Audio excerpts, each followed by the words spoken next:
जय गुरुदेव। ये जो वीडियो है ये जो है 16 संस्कार के ऊपर है और आज हम कवर कर रहे हैं पुंसवन संस्कार। 16 संस्कार में से ये दूसरे नंबर का संस्कार है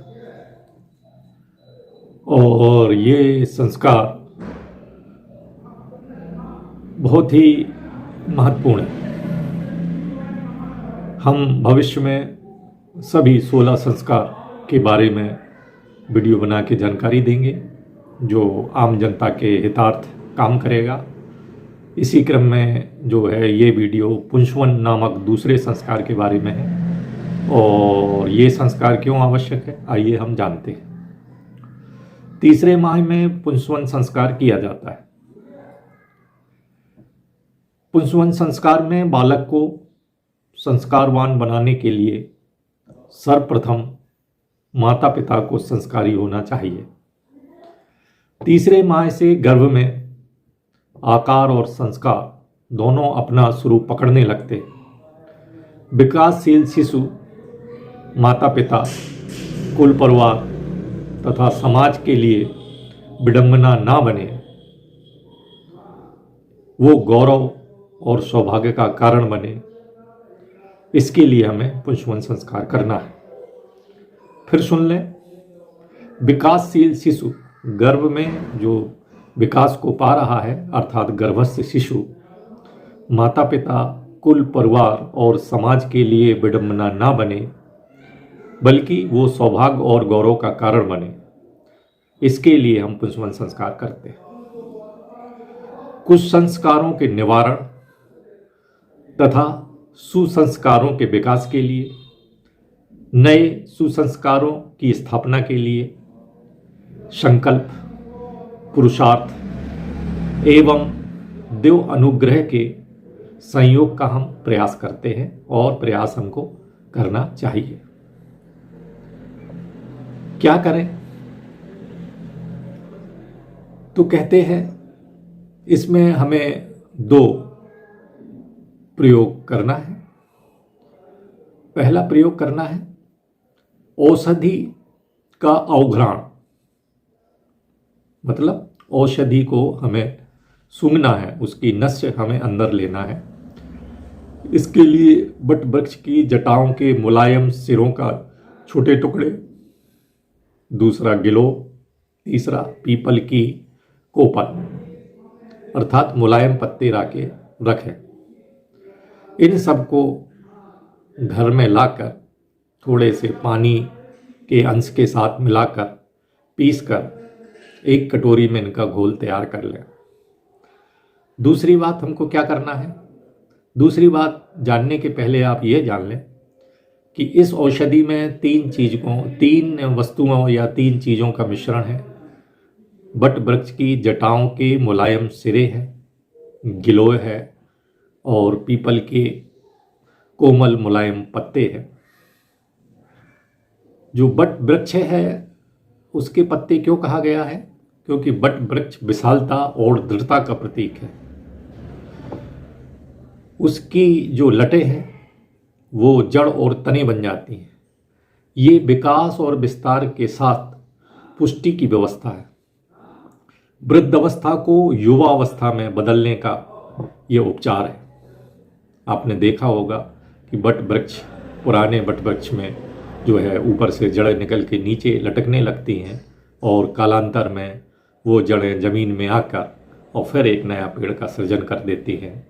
क्योंकि इसलिए कहा गया है कि बट वृक्ष विशालता और दृढ़ता का प्रतीक है। उसकी लटें जड़े से तने बन जाती हैं। ये विकास विस्तार के साथ पुष्टि की व्यवस्था है। ये वृद्धावस्था को युवावस्था में बदलने की विधि है। दूसरी औषधि बोली थी गिलो। गिलो में ऊपर बढ़ने की प्रकृति है, विकास की प्रकृति है। ये कीटाणु नाशक है। ये अंतःकरण के कुविचार, दुर्भाव निवारण की प्रेरणा के लिए है और प्राण ऊर्जा की अभिवृद्धि के लिए। तो दूसरी औषधि जो गिलो है, इसका जो प्रयोग है ये कीटनाशक है और अंतःकरण के कुविचार दुर्भावों के निवारण के लिए इसका प्रयोग है और प्राण ऊर्जा के अभिवृद्धि के लिए इसका प्रयोग है। तीसरी जो औषधि है वो मुलायम पीपल की कोपल, मान लें नए पत्ते हैं, उसमें देवत्व के परमार्थ के संस्कार हैं जिनके सूंघने या पान करने से हमारे अंदर देवत्व का प्रवेश होता है। दूसरा प्रयोग हमको करना है कि चावल की खीर को हमको तैयार करना है और ये खीर हमें गाय के दूध से तैयार करना है। गाय का दूध मिले तो अच्छा, और यदि एक रंग की गाय जो बछड़े वाली हो तो बहुत अच्छा। तो गाय के दूध के साथ चावल की खीर हमको तैयार करना है। तो ये दो औषधि हमको पहले तैयार करना है। अब हमें क्या करना है? अब हमें जो है पूजन इत्यादि संपन्न करना है। इसमें हमें मंगलाचरण, षटकर्म, संकल्प, यज्ञोपवीत परिवर्तन, कलावा, तिलक और रक्षाबंधन इत्यादि का हमको पूजा में प्रयोग करना है। पूजन करके गर्भवती स्त्री को चाहिए कि वो गायत्री चालीसा पढ़े और एक माला ओम भूर्भुवः स्वः का जप भी करे। इसके बाद हमें गर्भिणी के गर्भ में पल रहे शिशु जो गर्भ में है उस गर्भ का पूजन करना है।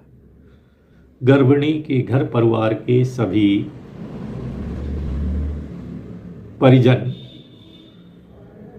अपने अपने हाथ में अक्षत पुष्प आदि ले लें और जब मंत्र का पाठ समाप्त हो जाए तो सभी लोग अपने अपने फूल उस गर्भवती के लिए तस्तरी में रख के उसको दे दें। अब गर्भवती स्त्री को चाहिए कि उन पुष्पों को पेट से स्पर्श करावे। फिर से रिपीट कर देते हैं। गर्भस्थ पूजन के लिए गर्भिणी के घर परिवार के सभी सदस्य में ध्यान रखना है कि वयस्क सदस्य सभी लोग अपने अपने हाथों में अक्षत पुष्प ले लें। इसके बाद में मंत्र पाठ होगा। मंत्र पाठ की समाप्ति पर सभी लोग अपने अपने फूल एक तस्तरी में रख के वो तस्तरी गर्भिणी स्त्री को दे दे। अब गर्भिणी स्त्री को चाहिए कि उसे पेट से स्पर्श करके रख दे। आइए कुछ लोग जो सीखना चाहें उनके लिए हम मंत्र भी बता देते हैं।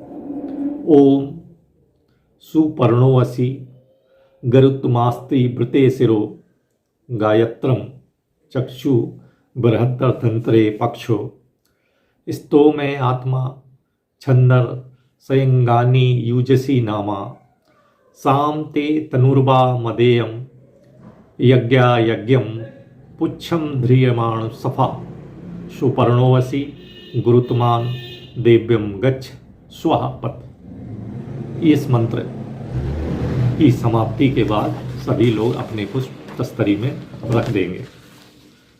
अब क्या करना है? गर्भिणी स्त्री अपना दायां हाथ अब पेट पे रखेगी। पति सहित परिवार के सभी परिजन अपना अपना हाथ उस गर्भिणी की स्त्री की तरफ करके आश्वासन की मुद्रा में उठाएंगे और पंडित जी इस मंत्र का पाठ करेंगे। मंत्र पढ़ देता हूँ। ओम यत्ते समीमे हृदये हितमन्ता प्रजापतो मन्येहम माम तद्विद्वासम माम पौत्र मधिन्याम। अश्वग्रह सूत्रम में 1:13 में ये मंत्र बताया गया है। ये मंत्र पढ़ने के बाद पंडित जी को चाहिए कि गायत्री मंत्र की आहुतियाँ पूरी करें, हवन करें और गायत्री मंत्र से आहुति दें। गायत्री मंत्र की आहुति हो जाने बाद खीर की 5 आहुतियाँ भी दें और इस विशेष मंत्र से दें। और गर्भिणी स्त्री सोचे, मन में सोचे, गर्भस्थ शिशु सभी परिजनों के लिए अभीष्ट मंगल में हो। ये कामना मन में गर्भिणी स्त्री को करना चाहिए कि मेरा गर्भस्थ शिशु मेरे सभी परिजनों के लिए अभीष्ट मंगल का मंगलमय हो।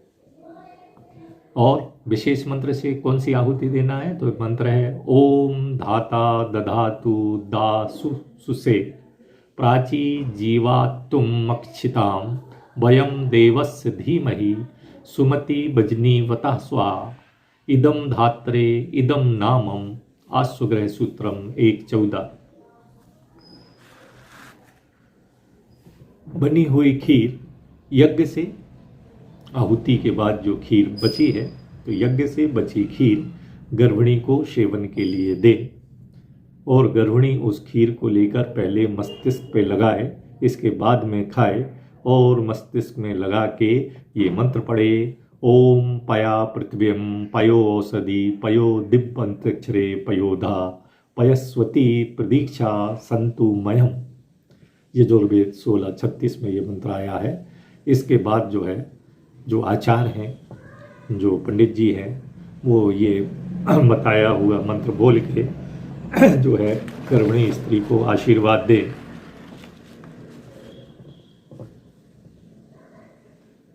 अब हमें क्या करना है? जो पहली औषधि हमने बनाई थी उस औषधि का अब हम प्रयोग करेंगे। औषधि में जो है, यदि आपने नहीं सुना हो तो फिर से सुन लें। औषधि के लिए जो है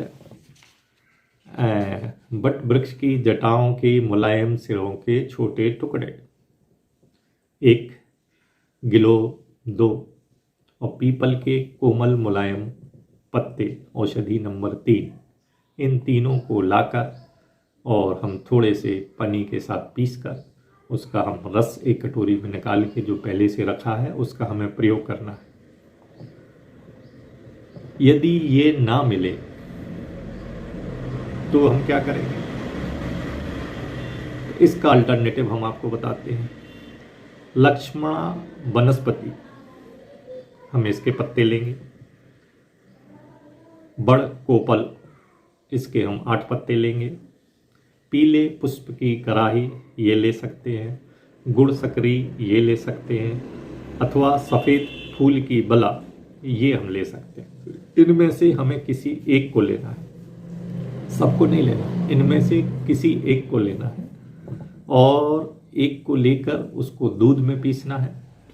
और दूध में पीसकर उसकी 3, 4 या 5 बूंद पुत्र प्राप्ति की कामना के लिए गर्भिणी स्त्री के दाहिने नथुने में डालना है। और कन्या प्राप्ति की इच्छा रखने वाले गर्भिणी स्त्री के बाएं नथुने में इनको डालना चाहिए। तो ये एक विधि हो गई। दूसरी विधि हो गई, पहली विधि में हमको क्या करना है? तीनों चीज़ों को लाना है, पानी के साथ पीसना है, फिर छान के एक कटोरी में हमको रखना है। फिर जो है स्त्री उसको, उस कटोरी को दोनों हाथों में पकड़कर उसकी नश मतलब उसकी गंध को दाहिने नथुने से अंदर खींचना है। ये विशेष बात हो गई। यहाँ हमें क्या ध्यान रखना है? औषधि हमको कब लाना है? औषधि लाने के लिए हम जो है शनिवार को वहाँ जाएंगे। शनिवार को हम जाकर अमुक अमुक पेड़ों के चारों ओर खेर की लकड़ी की कीले बनाकर 4 कीले हम गाड़ देंगे और धूप, दीप, रोरी, अक्षत, नैवेद्य से पूजन कराएंगे और उनको निमंत्रण दे आएंगे। फिर सुन लें आप, शनिवार के दिन अमुक अमुक पेड़ के पास हम जाएंगे। खेर के पेड़ की लकड़ी की 4 कीले बनाकर अमुक अमुक पेड़ के चारों ओर हम गाड़ देंगे। फिर हम धूप, दीप, रोरी, अक्षत और नैवेद्य से पूजन कर उनको निमंत्रण दे आएंगे। इसके बाद जब सूर्य जो है हस्त मूल या पुष्य नक्षत्र में आएगा, उस दिन जाकर औषधि को हम ले आएंगे और औषधि को लेके हम पीछे मुड़ के नहीं देखेंगे। और इसके बाद घर में आकर जैसा पहले बताया है कि दूध के साथ अथवा पानी के अंश के साथ उसको हम बना के औषधि तैयार करेंगे। औषधि नाक में डालते समय या औषधि की नश भाप या गंध लेते समय हमको जो मंत्र पढ़ना है, उस मंत्र का मैं यहाँ उच्चारण करके बताता हूँ। अश्याम भार्या मुत्पतस्मान गर्भश्च वैजिक गार्भिक दोष परिहार्थम पुरुषत्व संपत्ते च श्री परमेश्वर प्रीत्यर्थम पुष्पम मह करिष्यते। तन्नि विघ्नं समाप्ते च गणपति पूजनम स्वस्ति पुण्यवाहनम यशोर्धरा आयुष्यम मंत्र जपम नांदी श्राद्धम च करस्य। ये मंत्र हमको पढ़ना है। और ऐसा कहे कि यदि गर्भिणी स्त्री उसको नाक में डालना चाहे तो नाक के अंदर दाहिने पुत्र की कामना वाली दाहिने नाक के नथुनी में डाले और कन्या प्राप्ति की कामना वाली बाएं नथुनी में उस औषधि को डाले।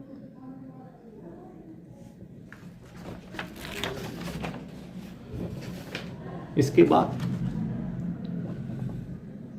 पति जब स्त्री ये औषधि का प्रयोग कर ले, दोनों में से किसी एक तरह से, अब पति को क्या करना है? पति पत्नी के उदर की ओर हाथ बढ़ाकर निम्न मंत्र बोले, या पति पत्नी की ओर हाथ बढ़ा ले और पंडित जी ये मंत्र बोले। क्या बोलना है? ओम सुपर्णो असि गुरुत्मा स्त्री व्रते ऋषो गायंत्रम चक्षुर्बृहनंतरे पक्षोस्त्रोम आत्मा छंदा शयम गानी यजुषी नाम साम ते तनुबत्र देवाम यज्ञा यज्ञम पुच्छम धिषणाम सफा सुपर्णोवसी गुरुत्मान दिवम गच्छ श्वपता।